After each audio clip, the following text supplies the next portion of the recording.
그런 노력을 하게 된 거였죠. 그래서 일반적인 정면샷이 아닌 360도 전 공간을 재현할 수 있는 혁신적인 클래식이 가치만 있으면 뭐합니까? 사람들이 돈을 투자해서 클래식 음악을 진정으로 삶에 없으면 안 되는 머스트 아이템으로 살 수 있는 가치를 어떻게 창조할 수 있을까? 바로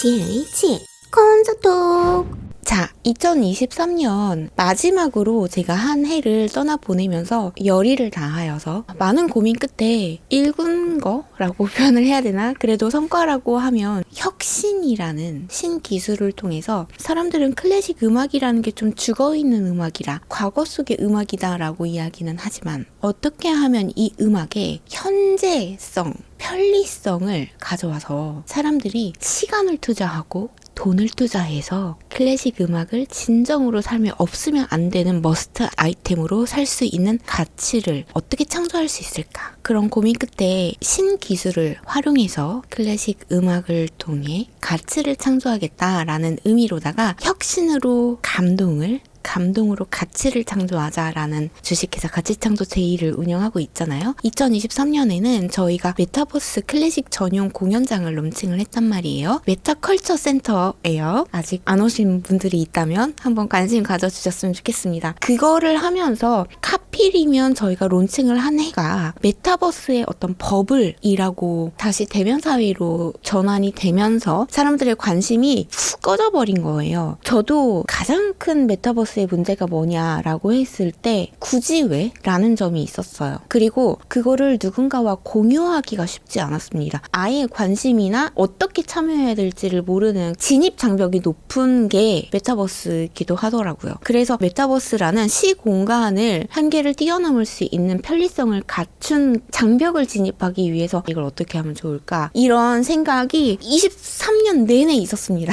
그래서 2024년에는 당신이 메타버스에서 무엇을 했는지 나는 안다 라고 그곳에서 어떤 일이 일어나고 있는지 그리고 어떤 가능성이 있는지에 대해서 공유를 할 수 있는 채널을 열어야겠다. 2024년에 첫 시작은 메타버스라는 그 한계를 뛰어넘고자 하는 노력에 대해서 알려드리면서 시작해야겠다라는 생각이 있었습니다. 그래가지고 이런 걸 했어요. 기사에서 소개해 주신 건데 포스터가 이렇게 생겼고요. 카운트다운 페스티벌이라고 해서 K-클래식 360. 왜 360인지 지금부터 설명을 해드릴게요. 이게 저희 로고예요. 베토벤의 선글라스를 끼워드렸죠. 왜냐면 미래는 너무 밝기 때문에 우리 클래식하는 사람이 미래가 너무 밝아서 선글라스를 씌워드려야 될 정도로 밝다. 그런 희망을 드리고 싶어서 주식회사 가치창조 제2의 모토를 담은 로고입니다. 동아일보 여기에서 나온 걸 보여드릴게요. 이렇게 됐어요. 세계적인 바이올리니스트 360도 공연으로 청룡의 해를 열다. 메타컬처 센터에서 펼쳐지는 박재의 K-클래식, K-콘텐츠 이런 거는 되게 많은데 K-클래식을 어떻게 글로벌화할지 그리고 예술인들의 가치를 어떻게 인식을 시켜야 되고 제고를 해야 될지 특히 누가 뭐래도 K-클래식의 인프라는 대한민국이 최고입니다. 그 최고의 인프라를 갖고 있는 저희가 어떻게 하면 클래식 분야의 신산업이라는 거를 채굴할 수 있을까?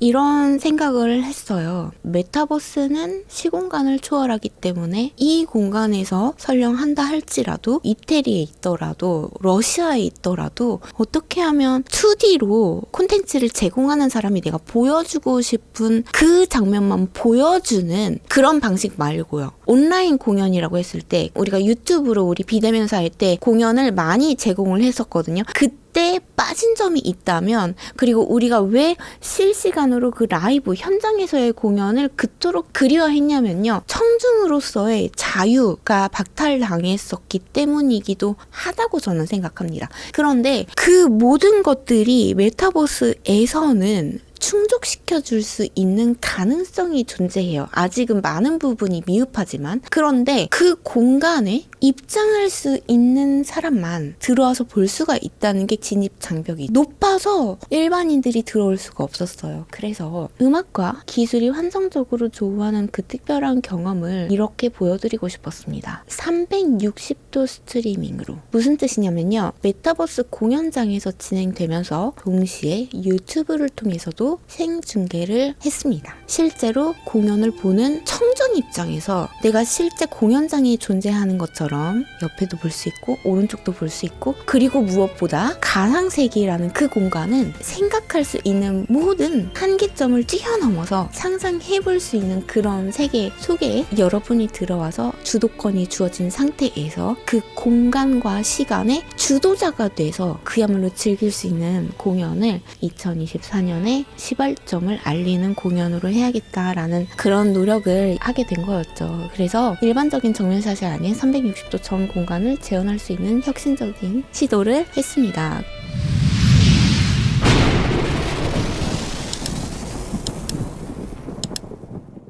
클래식 음악은 과거에 죽어있는 음악이라고 생각되기가 매우 쉬운 그런 음악이기도 합니다. 실제로 임영웅 씨 같은 경우는 실력으로 너무 뛰어나기 때문에 일단 배제하고, 임영웅 씨가 군고구마 장수를 할 때부터 고생을 하면서 가수가 되기까지 어떤 길을 밟아왔는지 사람들이 같이 울고 슈퍼스타가 되기를 간절히 바라는 마음으로 이바지를 한 반면, 클래식은 아무리 좋아한다고 할지라도 클래식의 역사에 1도 변할 건 없어요. 그 곡을 내가 아무리 특별하게 연주한다고 하더라도 한 영웅이 탄생하고 있는 그 현장을 지금 우리는 현 시대 사람으로서 목격하고 있단 말이에요. 그 능동성은 가히 비교가 안 됩니다. 그렇기 때문에 그만큼의 갭이 있거든요. 그 괴리감을 극복하기 위해서 조금이라도 더 클래식의 애착을 갖게, 클래식이 같이만 있으면 뭐합니까? 삶에 애착이 되어줘야죠. 그래서 너무 가까워서 없으면 안 되는 애착을 형성하기도 하는 게 바로 상상력이란 말이죠. 그래서 그 상상력을 꼭 현대에서 클래식이 새로운 가치를 창조해내기 위해서는 청중에게 이런 상상력을 자극을 해야 되는 그 필요성이 필요한 영역이라고 강력하게 말씀을 드리고 싶었거든요. 현대의 스타와 비교할 때 클래식은 아직 훼손되지 않은 발굴의 여지가 무궁무진한 블루오션과 같다고 저는 믿어 의심치 않습니다. 그래서 청중에게 좀 더 편리한 공연 제공뿐만 아니라 저의 미션이자 사명감은 저의 다음 세대 예술인입니다. 그들에게 진정한 창작의 공간을 제공하고 가치 창출의 기회를 제공하는 툴이 바로 가상세계이자 신기술이라 저는 확신합니다.